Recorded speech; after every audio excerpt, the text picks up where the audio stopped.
Vivaro Express-ի համեցիր, մինչև 200% հետ քաշիր։ Հարգելի լրագրողներ, մեր համատեղ հանդիպման նպատակը մեկն է, արդեն ավելի քան 1 տարի է Հայաստանի ֆիզիկական կուլտուրայի և սպորտի պետական ինստիտուտի ռեկտորի ժամանակավոր պաշտոնակատար եմ և այդ ընթացքում կատարած աշխատանքը կցանկանայի ներկայացնել հանրության ուշադրությանը։ Նշեմ, որ իմ պաշտոնավարման առաջին իսկ օրից ինստիտուտը որդեգրել է ձեր հետ աշխատելու բաց և թափանցիկ գործելաոճ, որպես կարևոր սկզբունք ընդունելով հաշվետվողականությունը հանրության առջև։ Նշեմ, որ այս տարի բուհը նշում է իր 75-ամյակը։ Համավարակով պայմանավորված զերծ ենք մնալու մարդաշատ միջոցառումներից և այս հանդիպումը լավ առիթ է ներկայացնելու, արժևորելու մեր կատարած կարևոր քայլերը միտված բուհի բարեփոխմանն ու զարգացմանը, ինչպես նաև կրթության որակի բարձրացմանը։ 2020 թվականին ինստիտուտի առաջնային խնդիրը եղել է համավարակի պայմաններում կրթության և իրականացվող ծրագրերի շարունակականության ապահովումը, միաժամանակ կատարվել են աշխատանքներ ռազմավարական փաստաթղթերի մշակման, նոր կարգավորումների և կրթության բովանդակության բարեփոխումների ուղղությամբ։ Ինստիտուտի ապագա տեսլականն է ձեռք բերել բարձր վստահության մակարդակ հասարակության, սպորտի, ֆիզիկական դաստիարակության, հանրային առողջության, տուրիզմի ոլորտները կարգավորող պետական կառույցների և գործատուների շրջանում։ Կատարվածը հարկիչ ներկայացնելուց հետո կփորձեմ հնարավորինս սպառիչ պատասխանել ձեր բոլոր հարցերին։ Այսպիսով, առանձնացրել ենք 4 ենթագլուխներ՝ բովանդակային և հայեցակարգային փոփոխություններ։ Այս տարի մեր դիմորդների քանակը պետք է ասեմ, որ գերազանցեց վերջի 12 տարիների ռեկորդը, ունեցանք 572 դիմորդ և սա կարծում եմ, որ հասարակության վստահությունն էր ինստիտուտի հանդեպ։ Նմանատիպ պատկեր նաև մենք ունեցանք մագիստրատուրայում, որտեղ նորից գրանցվեց մրցակցություն և թափուր տեղեր չունեցանք։ Ընդունելության քննությունների մասով առաջի անգամ բուհում կազմակերպվեց ընդունելության քննությունները տեսաձայնագրությունով, սա հնարավորություն տվեց խուսափել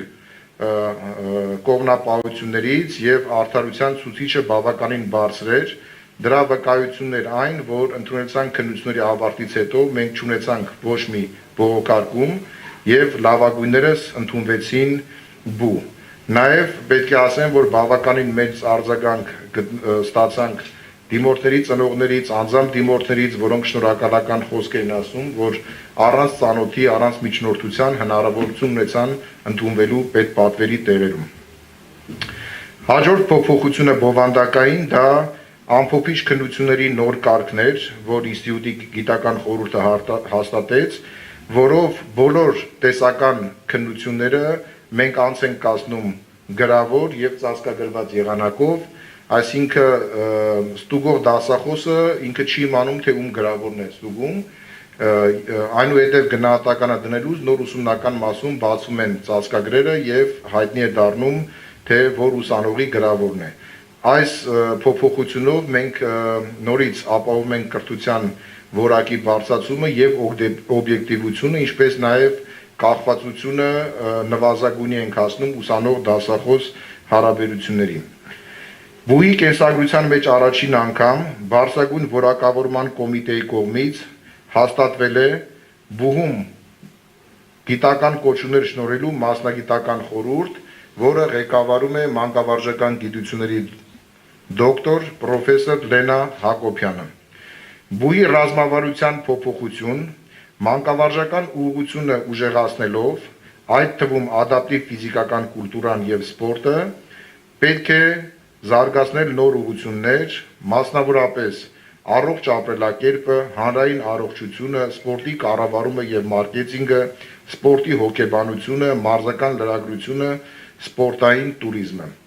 Բուհը հիմնականում առաջ ասոցացվում էր որպես մանկավարժական բու, մարզիչներ և ֆիզկուլտուրայի ուսուցիչներ պատրաստող, իմ այս նշած բոլոր ոլորտները մեր ռազմավարության մեջ բավականին առաջնային տեղ են զբաղեցնելու։ Հաջորդ ենթագլուխը, որ կուզենայի առանձնացնեի, մեր փոփոխությունների դրանք զարգացման ծրագրեր եւ միջոցառումներն են։ Այս տարի բացվել են նոր մասնագիտացումներ, ինչպեսիք են գեղասակը եւ տակվանդոն, եւ տարվում են աշխատանքներ հրաձգության ֆեդերացիայի հետ համատեղ, որպեսզի մյուս տարի մենք նաեւ ունենանք հրաձգության մասնագիտացում։ Սա կարևորում է նրանով, որ հրաձգությունը նաեւ ռազմակիրառական նշանակություն ունեցող մարզաձև է եւ բուհը իր մասնակցությունն է ուզում ունենա նաեւ այս մարզաձևի զարգացման գործում։ Մյուս հաջողությունը, որ մենք գրանցեցինք, դա սպորտային туриզմ կրթական ծրագրի բացումն էր, արդեն նախարարությունը հաստատել է դասիճը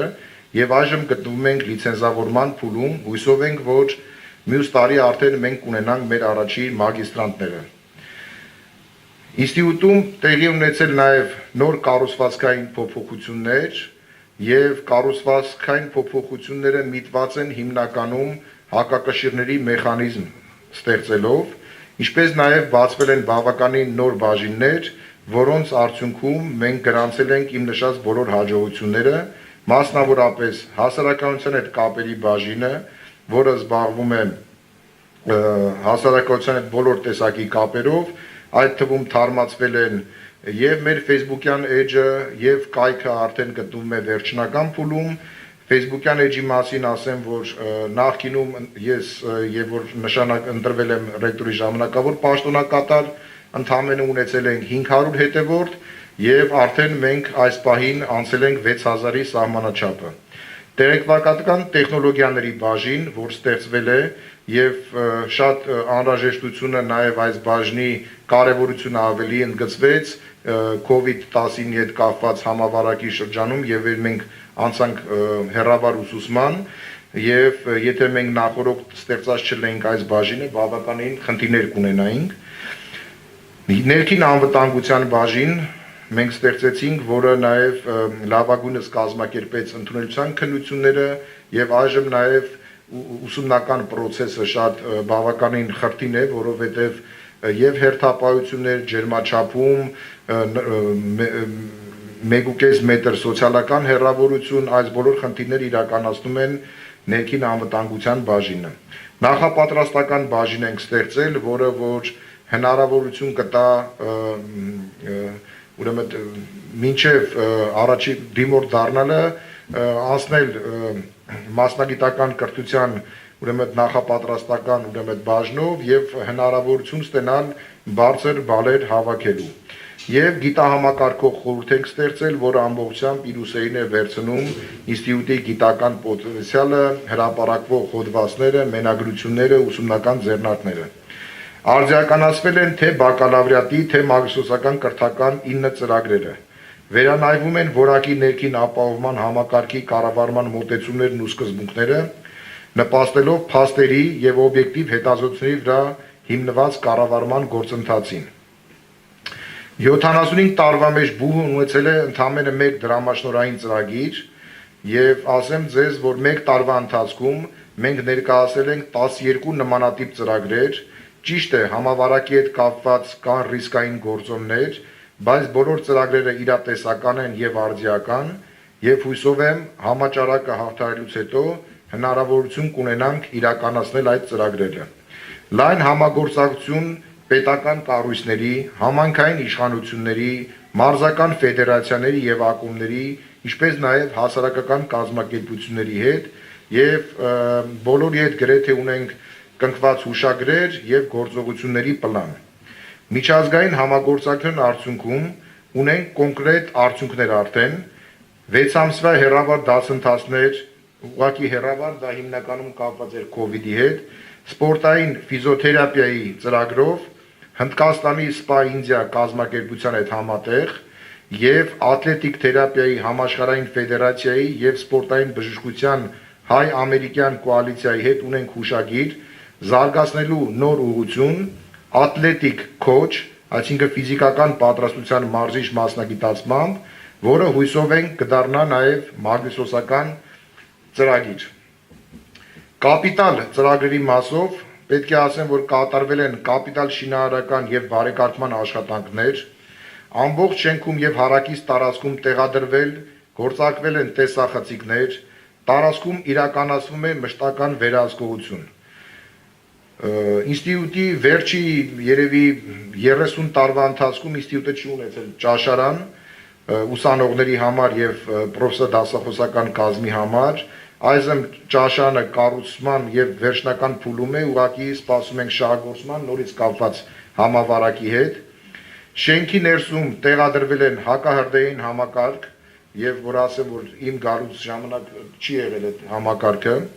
Թվով 12 աշխատասենյակների վերազինվել ենք օդափոխության համակարգով, նախինում եղել ինստիտուտում եղել են ընդամենը 3 օդափոխիչ, ծախսերի օպտիմալացում բոլոր տեսակի եւ ամենակարևորը կրթության, գիտության, մշակույթի եւ սպորտի նախարարությունը տրամադրել է կապիտալ վերանորոգման համար 8.600.000 դրամ նախագծան նախահաշվարկի համար եւ արդեն նախագծան նախահաշվարկը կատարվել է եւ մոտ 1.200.000.000 դրամի ուրեմն ծախսեր է նախատեսվում կապիտալ վերանորոգման համար։ Եվ ամենակարևորը համավարակի շրջանակում հերավար կրթության իրականացմանը միտված աշխատանքներ, պետք է ասեմ, որ համավարակի հետ կապված կատարվել են բոլոր անհրաժեշտ միջոցառումները, ինստիտուտը առաջի բուհերից մեկն էր, որ անցավ Zoom համակարգով անցավ հարթակում, ուրեմն մենք ապահովել ենք շարունակական կրթությունը եւ այժմ տարվում են աշխատանքներ Google Classroom հարթակի միջոցով արդեն կատարվեն հեռավար ուսուցումը, ինչպես գիտեք, հիբրիդային ձևով է անցկացվում, ուսանողները բոլորի համար կբացվեն անհատական մեյլեր, որի ուրեմն միջոցով արդեն հնարավորություն կլինի նաեւ վերահսկողությունը ամբողջությամբ կատարել, կազմվել են հերթափոխներ կուրսերի համար, հիբրիդային ուսուցում, հոսքերը կիսվել են առավելագույնը 25 հոգանոց խմբերի եւ Փառք Աստծո մինչեւ այս պահը անխաթար մենք անց ենք կազմում մեր դասապրոցեսը։ Թերևս այսքանը, մնացածը եթե կլինեն հարցեր, սիրով կպատասխանեմ։ Շնորհակալ եմ, դուք նշեցիք, որ այս տարի աննախադեպ քանակի դիմորդներ եք ունեցել 572, կասեք, որ ուղղություններն են առավել պահանջված եղել նրանց շրջանում։ Հիմնական ուղղությունները դա մասնագիտական մանկավարժություն ուղղություններ եւ մասնագիտական մանկավարժության մեջ եթե մենք ավելի բացենք, հիմնականում դա ֆուտբոլ, փրկարարական գործ, բռնցքամարտ մասնագիտություններն են եղել, բայց միևնույն ժամանակ պետք է ասեմ, որ մյուս մասնագիտացումներում նույնպես բավականին թվով ուրեմն մրցակցություն է եղել, ինչպես նաև գոհ ենք կինեզոլոգիայի ցուցանիշներից, որտեղ նույնպես մրցակցություն եղել է, հիմնականում բակալավրում մեր մոտ այս տարի համեմատաբար մյուս տարիների ճիշտ է ավելացում եղել է, բայց դեռևս մրցակցություն չունենք մարզական լրագրությունում։ Բացի մարզական լրագրությունից կան ուղղություններ, որոնք քիչ թե շատ պահանջված չեն կամ հետաքրքրված չեն ուսան դիմորդները։ Այո, կան, օրինակ սուսերամարտում այս տարի մենք չունեցանք դիմորդ եւ կան մանկավարժության մասնագիտական մանկավարժության մեջ կան դերևս մասնագիտություններ, որոնք այդքան պահանջարկը մեծ չէ, դրանք շախմատ, սպորտային պարեր, սուսերամարտ, արդեն ասեցի, հանդբոլ, մի քանի մասնագիտություններ կան, որ պահանջարկը դերևս բավարար չէ։ Ինձ կարծում եմ դա նաև օբյեկտիվ պատճառներ ունի կապված մարզադահլիճների եւ այլ հանգամանքների հետ։ Իսկ եթե տևական ժամանակ պահանջված չի լինում, ինչ պետք է արվի, վերանայվելու են մասնագիտությունների ցանկը։ Բնականաբար, եթե պահանջարկը չի լինում, հնարավոր է նաև սառեցվի այդ ընդունելությունը այդ մարզաձևերում։ Շատ լավ, իսկ պրոֆեսոր դասախոսական անձնակազմի հետ կապված թարմացումներ այս տարի նախատեսվել են, արվել են։ Բնականաբար կատարվել են թարմացումներ, դա հիմնականում պայմանավորված է եղել կրթական ծրագրերի փոփոխությունով, մասնավորապես իմ ռազմավարության մեջ էր մտնում եւ կարծես իմ ռազմավարությունը համահունչ էր նաեւ կրթության, գիտության նախարարության ռազմավարության հետ, որ բարձրագույն կրթություն ստացած անձնավորությունը պետք է տիրապետի առնվազն 2 օտար լեզվի հաղորդակցման գոնե մակարդակով եւ ռուսաց լեզուն եւ անգլերեն լեզուն մեր մոտ անցնում էին ընդամենը 2 կիսամյակ, նոր կրթական ծրագրով արդեն ուսանողները մեր կանցնեն 4 կիսամյակ, այսինքն 2 տարի առաջի երկրորդ կուրսում, բնականաբար կարիք եղավ նոր դասախոսների ընդգրկելուն եւ մենք մրցութային կարգով անցկացրեցինք եւ ընտրեցինք լավագույններին, մեծ փոփոխություններ նաեւ եղավ մագիստրոսական ծրագրում, սպորտի կառավարում եւ մենեջմենտ, ուրեմն ամբիոնում գրեթե 99%-ով ուրեմն նոր դասախոսական կազմ ընդգրկեցինք, զգալի փոփոխություն եղավ նաեւ մարզական լրագրության ամբիոնում, որտեղ թարմացումներ եղան պրոստա դասախոսական անձնակազմի, ինչպես նաեւ սպորտ կինեզոլոգիայի, ուրեմն ֆիզիկական վերականգնման ամբիոնում։ Պարոն Խիթարյան, համավարակի հետ կապված վարձավճարների խնդիրների մասին բարձրաձայնեցին ուսանողները, երևի տեղյակ եք, որ վերջին շրջանում ակցիաներ էին անում, բարձրաձայնում էին այդ հարցը։ Նախ ձեր բուհում ուսման վարձավճարների ավելացում եղել է թե ոչ, թեկուզ առաջին կուրսեցիների համար, եւ երկրորդը, արդյոք կան ուսանողներ, ովքեր դժվարություններ ունեն վճարելու հետ կապված եւ դուք փորձելու եք ինչ-որ ձևով ընդառաջել։ Շնորհակալություն, սա ամենացավոտ հարցերից մեկն է, որովհետև իմ ստացած ժառանգության արդյունքում ունենք բավականին կուտակված ուսանողական պարտքեր, որը անցնում է 100 միլիոնի սահմանը, բայց մենք համավարակի հետ կապված չգնացինք ուսման վարձի բարձրացման, այլ ընտրեցինք մեկ այլ քաղաքականություն, հիմնականում ավարտական կուրսերում մենք չթույլատրեցինք ուսանողներին մասնակցել ավարտական քննություններին առանց ուրեմն ուսման վարձը մուծելու, իսկ իմ ասած 100-ից ավել միլիոն դրամի պարտքի կուտակումը դա վերաբերվում էր նախորդ տարիներին, այսինքն այդ ուսանողները արդեն դիպլոմ ստացել եւ ավարտել են ինստիտուտը, ուղղակի ունեն պարտքեր,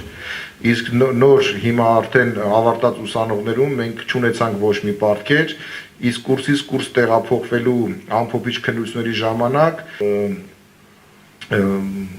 կարծեմ 8-րդ կետներ, թե վարկի հետ կապված։ Վարկի եւ փոխհատուցման, ովքեր որ չօգտվեցին, հնարավորություն ընձեռնվեց իրենց բանկերից վերցնել, իսկ ովքեր որ ունեին նաեւ խնդիրներ բանկերի հետ, մենք կազմեցինք պարտքերի մարման ուրեմն գրաֆիկ եւ համաձայնագիր ուսանողի հետ եւ ինձ զեկուցեցին, որ ուսանողները բավականին պարտաճանանչ այդ գրաֆիկով կատարում են իրենց վարձավճարները, կարծես բուհը եւ ուսանողը կարողացան երկուսով միասին ճիշտ ճանապարհը գտնել եւ փոխադարձ համաձայնությամբ ուսանողները մարում են իրենց պարտքերը։ Շատ լավ։ Առցանց եկող հարցերից հնչեցնեմ, Մերի Հովհաննիսյանն է հարցնում, ընդունելության քննությունների նոր կարգին եք անցում կատարում, ինչ եք նախատեսում։ Այո, մյուս տարի նախատեսում է մեր մոտ ընդունելության նոր կարգ, որի արդյունքում մենք ստեղծեցինք նաև նախապատրաստական բաժինը, նոր կարգը իրենից ենթադրում է ընդհանուր ռազմավարության փոփոխություն, որովհետև եթե նախկինում ֆիզիկական կուլտուրայի սպորտի պետական բու ընդունվելու համար ուղղակի պետք էր ֆիզիկական տվյալներ, որովհետև քննությունները հիմնականում անց էին կացվում մասնագիտություն եւ ընդհանուր ֆիզիկական պատրաստություն, ապա մենք մեր ռազմավարությունը փոխում ենք եւ ավելի շատ գնում ենք դեպի կրթված դիմորդներ ունենալու մոտեցումին, որովհետև մեր վաղվա շրջանավարտը դա պետք է լինի դպրոցի գրագետ մարզիչ եւ բնականաբար նաեւ մարզիչ։ Այդ պատճառով մենք կունենանք նաև տեսական քննություն, իհարկե եթե կառավարությունը գնա, որ բոլոր ինստիտուտները պետք է ունենան մեկ միասնական քննություն, ապա մենք կընտրենք նաև հայոց լեզուն եւ նախապատրաստական կուրսում մեր դիմորդները հնարավորություն կունենան ուսուցանելու ինչպես հայոց լեզու, այնպես էլ մասնագիտական առարկաներ, առողջ ապրելակերպ, անատոմիա, ֆիզիոլոգիա, որով կենսաբանություն, որովհետև դրանց մեր մոտ առանցքային առարկաներ են, բնականաբար բազային կրթությունը հարստացնելով նրանք հնարավորություն կունենան առաջի կուրսը ավելի հեշտ հաղթահարելու, միևնույն ժամանակ պետպատվերի տեղերի համար մրցակցությունը արդեն ուրեմն բավականին կարծում եմ, որ հետաքրքիր կլինի այն առումով, որ բարձրակարգ մարզիկները, եթե ընդունվում են մեր բու առանց քննությունների, ապա Հայաստանի առաջնության մրցանակակիրները կամ հավաքականի անդամ մարզիկները արդեն պետք է բավականին ուշադիր լինեն իրենց կրթական ցենզի վրա, բնականաբար նաև այն ուսանողները, որոնք ունեն կրթական բավարար ցենզ, իրանք էլ պետք է ուշադրություն դարձնեն իրենց մասնագիտական կարողությունների վրա, եւ այս երկուսի սինթեզում մենք ունենանք որակյալ շրջանավարտ։ Շնորհակալություն։ Սուզաննա Թեյմուրազյանն է հարցնում, պարոն Խիթարյան, ձեր շնորհիվ գինեզոլոգիայի բաժնի ուսանողները բարձր մոգի դեպքում կարող են սովորել անվճար, ինչի արդիվ շնորհակալություն եմ հայտնում, ինչով էր պայմանավորված ձեր նման որոշումը։ Շնորհակալություն։ Տեսեք, մենք ունենք բակալավրում 3 կրթական ծրագիր, դա մասնագիտական մանկավարժություն, մարզական լրագրություն եւ կինեզոլոգիա, եւ պետպատվերի սահմաններում մեր ուսանողները ունեն հնարավորություն սովորելու մենակ մասնագիտական մանկավարժությունում, կինեզոլոգիան եւ մարզական լրագրությունը դրանք վճարով է ամբողջությամբ ուրեմն կրթական ծրագրեր էին, հիմնական փոփոխությունը ուրեմն ուսման վարձերի հետ կապված արդեն գիտխորհուրդը ընդունեց, հիմնական փոփոխությունը դա վերաբերվում էր այս երկու կրթական ծրագրերում մինչև 100%-անոց զեղչի հնարավորություն տալ ուսանողներին, ասեմ, որ հիմնական նպատակը դա կրթության որակի բարձրացումներ, ուրեմն մրցակցության ապահովումը, որովհետև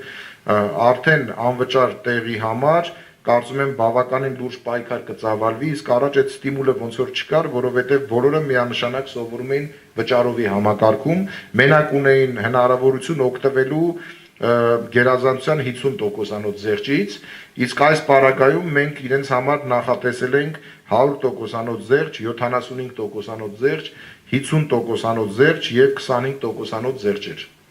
Եվ կարծում եմ, որ մրցակցությունը բավականին լավ կլինի, շնորհավորում եմ մեր ուսանողներին եւ այս առիթով եւ այդ 100%-անոց զեղչը կապահովի նաեւ կրթության որակ։ Շատ լավ։ Գայանե Պողոսյանն է հարցնում, ԲՈՒՀ-ը գնաց ռեբրենդինգի, ինչ նոր փոփոխություններ բերեց այն։ Այո, միանշանակ մենք դեռևս անցած տարի հասարակության հետ կապերի հետ համատեղ ուրեմն գնացինք նոր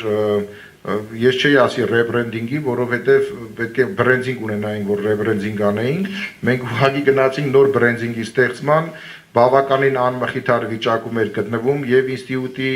լոգոն, եւ կայքը, եւ Facebook-յան էջը,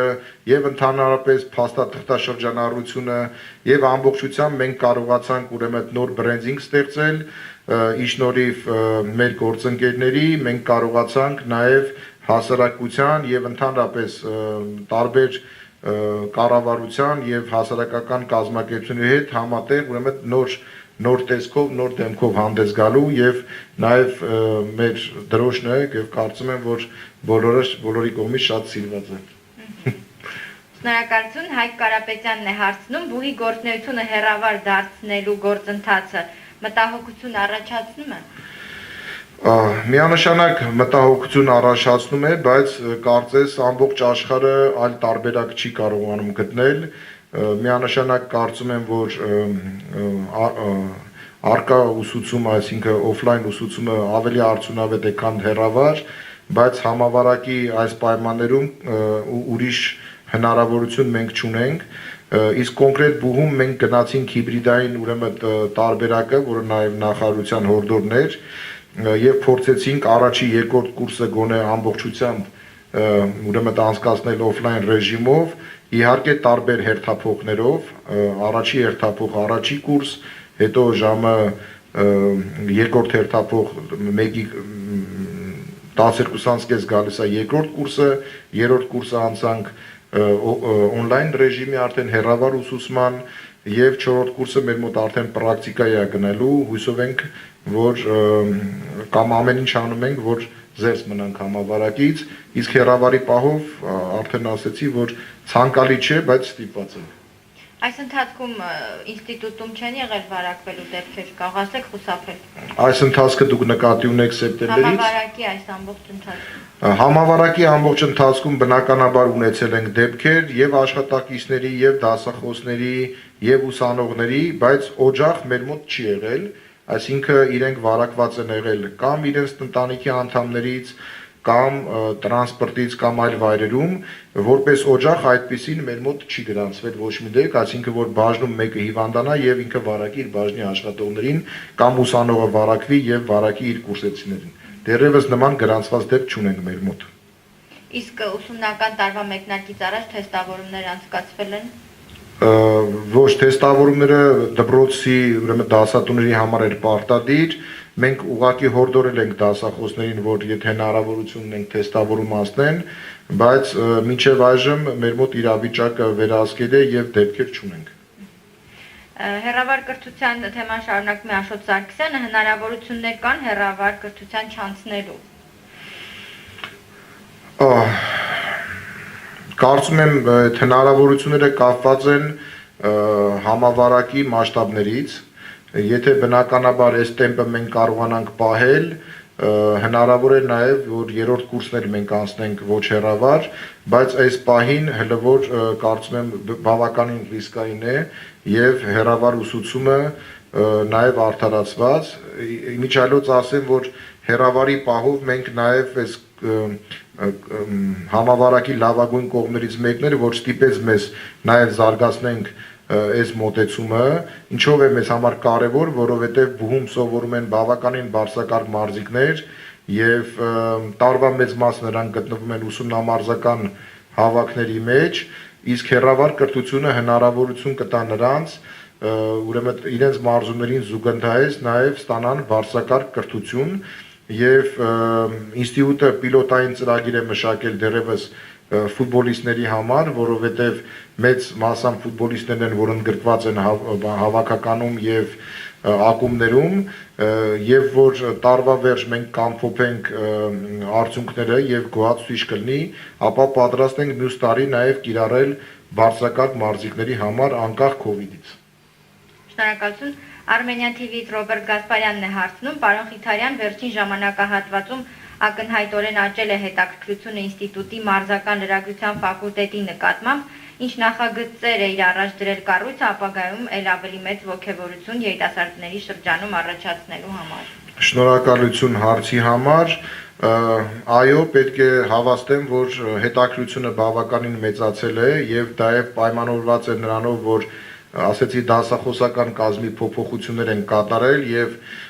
հրավիրված են եղել դասախոսներ, որոնք ունեն բավականին մեծ կենսագրություն մարզական լրագրության ասպարեզում, իսկ պլանները հիմնականում կապված են ուսանողական լրագրության ստուդիա ունենալու հետ։ Կարծում եմ, որ գործնական պարապմունքները բավականին ակտիվ կանցնեն եւ եթե մենք ունենանք գործնական պարապմունքների ստուդիա եւ կունենանք նաեւ մեր ուսանողական, այսպես ասած, ալիքը, թեկուզ YouTube-յան էջում եւ հնարավորություն կունենան մեր ուսանողները գործնական դասերի միջոցով նաեւ լուսաբանան հանրապետական առաջնություններ, տարբեր մարզական միջոցառումներ, այդ ձևով դասերը մենք ոնց որ լսարանից կտեղափոխենք դեպի արդեն պրակտիկ դաշտ եւ միանշանակ արդեն մեր շրջանավարտը աշխատաշուկա դուրս կգա ավելի պրոֆեսիոնալ, ավելի բարձր մակարդակով։ Դուք նշեցիք դրամաշնորհային ծրագրերի հետ կապված, ունեք մի քանի ծրագրեր եք առաջարկում, պարզապես համավարակով պայմանավորված, ոչ բոլորն եք ամբողջական իրականացնելու։ Մի քանիսը կթվարկեք, ինչ ծրագրեր են եւ ինչին են միտված։ Ուրեմն ծրագրերից երկուսը Erasmus+ ծրագրով էր, որ մենք մասնակցեցինք առաջին անգամ, դա վերաբերվում էր պրոֆեսորա դասախոսական անձնակազմի վերապատրաստմանը, նաև ունեցանք ծրագրեր գիտության կոմիտեի եւ նախարարության հետ համատեղ ծրագրերից ուրեմն նաև շատ կարեւոր էր մեծահասակների հետ կատարվող ուրեմն ֆիթնես պարապմունքների հետ կապված որպես հանրային առողջություն կթվարկեմ բարձրակարգ մարզիկների եւ մարզիչների հոգեբանական պատրաստության ունենք ծրագիր համատեղ Կալիֆոռնիայի հետ, ֆիզիոթերապիայի հետ, բուլինգը որպես հոգեբանական ազդեցության միջոց, այս պահին երևի թերևս այսքանը կհիշեցի, բայց եթե հետաքրքրողները կան, կարող ենք ներկայացնել գրավոր ամբողջ ցանկը։ Շնորհակալություն, մեկ հարց եւս Ռոբերտ Գասպարյանից, ինչպիսի ծրագիր է նախապատրաստվել ինստիտուտում ուսանող մարզիկ մարզուհիների շրջանում կրթության հանդեպ վերաբերմունքն էլ ավելի դրական եւ արժեքավոր դարձնելու համար։ Ակնհայտ է աճը մարզիկները ձգտում են ուսում ստանալ, էլ ինչ ծրագրեր կան առջևում։ Ծրագրերը բավականին շատ են, ես հիմնականում նշեցի, որ դա փոխադարձ առաջինը վստահությունն է եւ մոտիվացված ուսանողներ ունենալը։ Տեսեք, եթե նախկինում ինստիտուտի վարկանիշը բավականին ցածր էր, կապված են հանգամանքի հետ, որ ինստիտուտում կարևորը ուրեմն ուսման վարձ վճարելն էր եւ ոչ թե ուսում ստանալը, ապա մենք արդեն գնում ենք այլ ուղղությամբ եւ պատրաստ ենք նաեւ խստագույն միջոցներ կիրառել այն ուսանողների հանդեպ, ովքեր որ կունենան բավականին մեծ ուրեմն բացականներ, թերացումներ կունենան քննությունների, ուրեմն հանձնման վերահանձնման հետ կապված, բնականաբար մենք ստեղ կունենանք ֆինանսական խնդիրներ, կորուստներ կունենանք, բայց առանց դրա կարծում եմ մենք որակ չենք կարող ապահովել եւ ամենակարևորը մոտիվացված ուսանող ունենալն է, որ ինքը բու գալիս է եւ գիտի բու ավարտելուց հետո ինչ պետքա դառնա։ Ուղղակի գալ բու եւ ստանալ բարձրագույն դիպլոմ, այդպիսի ուսանողներ մեզ ասեմ, որ պետք չեն եւ մենք քայլ առ քայլ հասնելու ենք մեր նպատակին։ Բնականաբար շատ կարևոր է նաեւ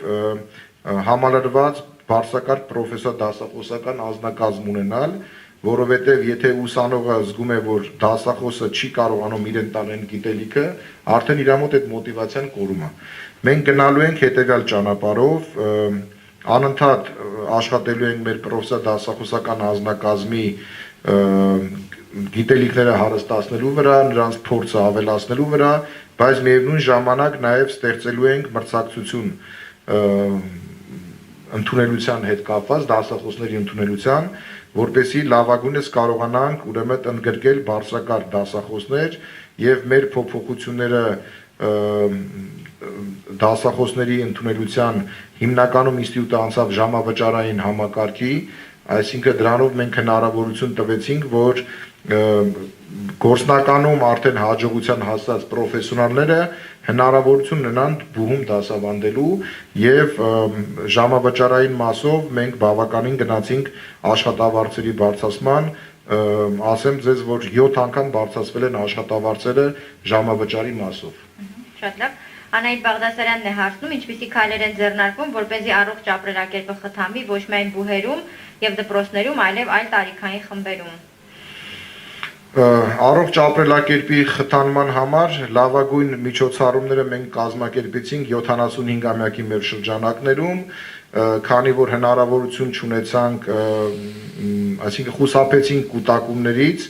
եւ մեր բոլոր 75-ամյակի միջոցառումները կարծես կազմակերպեցինք հենց առողջ ապրելակերպի ուրեմն գաղափարով եւ ովքեր որ հետեւում են մեր Facebook-յան էջին կտեսնեն, որ մենք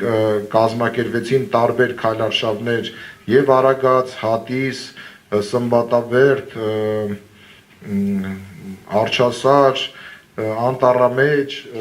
ռաֆտինգ արեցինք Դեպետ գետում եւ նույնը շարունակում են ուսանողները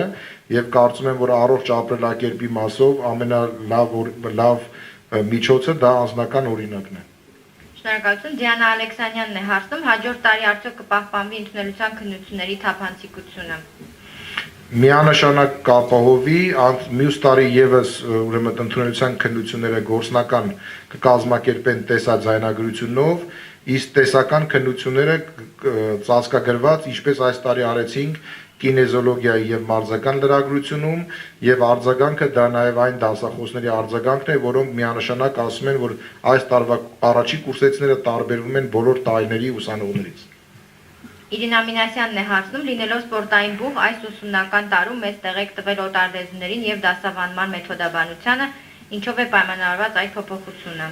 Շնորհակալություն, որ նկատելի է դարձել մեր փոփոխությունը, դա ասեցի հիմնականում պայմանավորված է նրանով, որ մեր ինստիտուտի շրջանավարտը վաղվա Հայաստանի հավաքականի մարզիչն է, վաղվա ֆիզկուլտուրայի ուսուցիչն է, վաղվա կինեզիստն է, վաղվա մարզական լրագրողն է, բնականաբար մեզ համար շատ կարևոր է, որ մեր շրջանավարտը լինի կրթված անձնավորություն, իսկ ժամանակակից դարում ուրեմն կրթվածության չափորոշիչներից մեկը նաև օտար լեզուների իմացությունն է, իսկ փոփոխությունները մեթոդաբանությունը դա հիմնականում կապված է նրա հետ, որ եթե առաջ օտար լեզուները ուսուցանում են մեկ խմբով, ապա այժմ մենք առաջի կիսամյակից հետո խումբը բաժանելու ենք երկու մակարդակի, ոնց որ բավարար իմացողների եւ թույլ իմացողների, որպեսզի կրթական ծրագիրը ավելի նպատակային իրագործվի եւ մենք մեր վերջնարդյունքում ունենանք երրորդ կուրսում ուսանող, որը կարող է ազատ հաղորդակցվել, միջազգային գրականություն ուսումնասիրել գոնե երկու օտար լեզվով։ Մետաքսյա Մաթևոսյանն է խնդրում անդրադառնալ գիտական ներուժի թեմային, կան ծրագրեր բուհի աշխատակազմի կողմից առաջարկած, որ կյանքի կկոչվեն կամ կյանքի կոչվել են արդեն։ Ես ինքս կարևորում եմ շատ գիտության ասպարեզում կիրառելիությունը, բայց որպես մանկավարժական բու, որը որ կրթական ծրագրեր ունի մարզական լրագրության եւ կինեզոլոգիայի ոլորտում, պետք է ասեմ, որ բուն գիտության մասով մեր ներուժը բավականին դեռևս թույլ է։ Այս պահին ես որպես բուհի ռեկտորի ժամանակավոր պաշտոնակատար ավելի խրախուսում եւ արդյունավետ եմ համարում հետազոտական աշխատանքները, ոչ թե գիտական, որովհետեւ դեռևս կարծում եմ, որ թողներ են մեր բուհի արժանի ուրեմն գիտնականները, դեռևս այդ պոտենցիալը չունենք, որ զբաղվենք այնպիսի գիտությամբ, որը որ շուկայի համար գրավիչ կլինի։ Իսկ հետազոտությունների առումով կարծում եմ, որ բուհը այո ունի լուրջ հնարավորություններ, ինչպես հանրային առողջության, այնպես էլ ֆիզիկական պատրաստության թե դպրոցահասակների, թե մեծահասակների, թե զինվորական ուրեմն եւ ուժային կառույցներում շատ կարեւոր խնդիրներ ունենք եւ պաշտպանության նախարարության եւ այն ծառայության հետ համատեղ մեր հուշագրերի արդյունքում անպայման կլինեն գործողություններ, կլինեն հետազոտություններ, կլինեն առաջարկություններ, որ տարբեր զինվորական ուրեմն ստորաբաժանումներում ֆիզիկական պատրաստության դասընթացը կազմակերպվի տարբեր։ Օրինակի համար ասենք մոտոհրաձիգների համար լրիվ ուրիշ ֆիզիկական պատրաստություն է պետք, քան ասենք պեխոտի համար, ոնց են հայերեն մի քիչ բառը մոռացա, այսինքն պետք է լինի տարբերակված ֆիզիկական պատրաստության ուրեմն մեթոդոլոգիա բոլոր ստորաբաժանումների համար։ Այս առումներով մենք բավականին ուրեմն պոտենցիալ ունենք եւ կարծում եմ, որ տարբեր ոլորտների համար, թե դպրոցահասակ երեխաների, թե նախադպրոցական ուրեմն տարիքի երեխաների, թե մեծահասակների համար մենք ունենք հետազոտության ուրեմն կատարելու այդ բոլոր պոտենցիալը եւ լավագույն առաջարկությունները անելու։ Գուրգեն Ռուստամյանն է հետաքրքրվում, պարոն Խիթարյան, ինչպես է գնահատում բուհ ֆեդերացիաներ կապը եւ ինչ քայլեր եք ձեռնարկում դրանք խորացնելու ուղղությամբ։ Շնորհակալություն, պետք է ասեմ, որ բավականին թույլ մակարդակի վրա է գտնվում ֆեդերացիաների բուհ ուրեմն համագործակցությունը, բայց մենք արդեն ամեն ինչ անում ենք, շատ ակտիվ աշխատում ենք թե ֆուտբոլի ֆեդերացիայի հետ, ես ասացի, որ հրաձգության ֆեդերացիայի հետ մենք լուրջ պայմանավորություն ունենք, շատ ջերմ հարաբերություններ ունենք ըմբշամարտի ֆեդերացիայի հետ, մի քանի անգամ հանդիպումներ ենք ունեցել եւ նաեւ շատ կարեւորում եմ, որ հենց հավաքականի մարզիչները իրենք են շահագրգռված, որպեսզի բարձրակարգ մարզիկները ստանան նաեւ բարձրակարգ կրթություն, ամեն ինչ անելու ենք, որպեսզի ակտիվ հարաբերություններ ունենանք ֆեդերացիաների հետ, որովհետեւ մեր ֆեդերացիաներն են։ Սաթենիկ Մուրադյանն է հետաքրքրվում, արդյոք նպատակ ունեք ձեր ինստիտուտում կազմակերպել գիդի վերապատրաստում։ Շարունակական կրթության մասով ասեմ, որ այո, բավականին լուրջ ծրագրեր ունենք, այսօր բուհում շարունակական կրթության առումով միայն գործում են ուրեմն մերսման դասընթացներ, բայց նաև տարվում են աշխատանքներ տարվում են աշխատանքներ ֆիթնես մարզիչի վերապատրաստման, որովհետև այս շուկան բավականին բաց է, այս անցած 10 տարիների ընթացքում մենք բավականին հաջողություններ ունենք մարզական ակումբների, այդ ֆիթնես ակումբների բացման գործում, բայց թերևս լուրջ խնդիրներ ունենք մարզիչների հետ կապված, որովհետև մարզիչների մեծ մասը չունեն որակավորում։ Իսկ գիդերի հետ կապված 1-2 հանդիպում մենք ունեցել ենք եւ կարծում եմ, որ ամբիոնը, որ արդեն ստեղծվել է սպորտային туриզմի եւ որ մենք լիցենզավորում կստանանք մագիստրատուրայում, նաեւ քայլեր կարվեն անպայման բակալավրական կրթություն ապահովելու, ինչպես նաեւ հետշարունակական կրթություն գիդերի մասով, կարծում եմ, որ եթե իրանք ավելի կոնկրետ առաջարկություններ են, կարող են նաեւ բու գալ, այցելել եւ իրենց առաջարկություններով հանդես գալ։ Շնորհակալություն եւ վերջին հարցը ինչ ժամկետներում է նախատեսվում, որ ինստիտուտը ժամանակավոր պաշտոնակատարի փոխարեն ունենա ռեկտոր։ Ճիշտն ասած, ես պատրաստ եմ պատասխանել այն հարցերին, որոնք վերաբերում են իմ գործառույթներին, ռեկտորի ընտրությունները դա հոգաբարձուների խորհրդի գործառույթներից է, բայց կարծում եմ, որ մոտակա ժամանակներս արդեն հոգաբարձուների խորհուրդը հանդես կգա հայտարարությունով։ Մինչև տարեվերջ ամեն դեպքում Կարծում եմ, այո, ջերմ հարաբերություններ ունենք հոգաբարձուների բոլոր անդամների հետ, այդ թվում նաև հոգաբարձուների խորհրդի նախագահի հետ, ուղղակի առողջական խնդիրների պատճառով այս պահին հոգաբարձուների խորհրդի նախագահան Հայաստանից դուրս է եւ պայմանավորություն բան ունենք, զրույց ունենք իր հետ եւ կարծում եմ, որ մեկ ամսվա ընթացքում արդեն հայտարարություն կլինի ռեկտորի թափոր պաշտոնի համար նոր ընտրություններ կազմակերպելու։